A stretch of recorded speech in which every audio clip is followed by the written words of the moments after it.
If you've seen my waterborne fin review, you may have noticed that I made a critical error in putting the fin system back together. And I'm going to fix that error in this video. So I've got a waterborne Dream fin system here on my Hamboards deck, and I'm going to walk you through how to replace the fin system. Now, if you haven't seen my fin system review and you don't know what the fin system is, what this does is it allows you to change the angle of your waterborne surf adapter. It gives you 3 different positions. So first of all, with these out, you have the standard position. That's how it's naturally built. But using these fin keys, you can change the angle of that adapter where you can lift it up this way, which will be mega pump mode, or you can drop it that way, which will narrow the space between here, and that's what we call super carve mode. That's for more nimble carving. So this just enables you to change and customize the feel of your waterborne surf adapter, but depending on how you're riding. So let me show you the proper way to change out your waterborne surf adapter fin keys. First, we're going to just remove the kingpin nut on the adapter.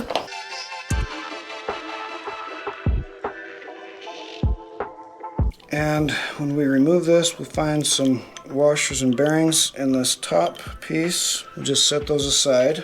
And on the bottom side of this, you're going to see an arrow, and that aligns with your fin keys. Let me show you how. So what this arrow is telling you is you align that based on how you want to change it. So if we want mega pump mode, what that's going to do is, as I said, that changes the angle of that widens the angle of this surf adapter, which gives it more forward momentum when you're pumping it. Whereas if we turn it this way on super carve mode and align that arrow with super carve, what this does is narrow the angle of that, and that makes it carve tighter. So in my original review, I got this part right where I put this piece in, but what I missed was I forgot to put this piece in. This piece has to then go into the top to correspond, because what you're doing is you're changing the angle of this, and the problem is if you don't use this piece in there, what this piece does is it compensates for the change in the angle up top here, because if you don't use this,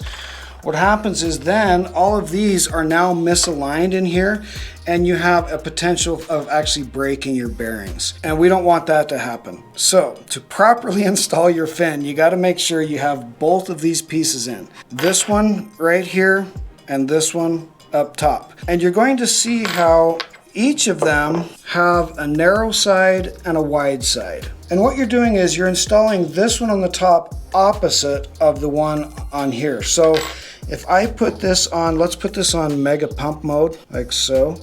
In that case, we have the angled part down here. So in that case, you want to do the opposite with this one, where we want to put the wider side on this side, like so.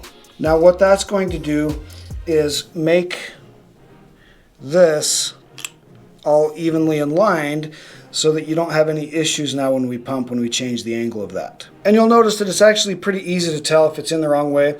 So again, I have the wider side down this way, and if I put this wider side facing the same way, it actually, you can tell visually how it's changing the angle. It doesn't fit into there properly. So again, just make sure that this is opposite of that.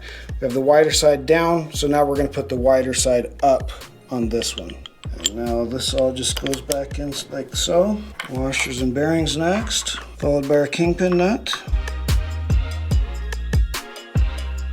And we'll make sure that that's snug without being too tight. So that's how you properly install your waterborne fin system. And now what you have is these top washers and bearings are now aligned correctly at the right angle with your kingpin to adjust for the change in angle down here. So make sure that you include both of those pieces when you're changing out your waterborne fin system.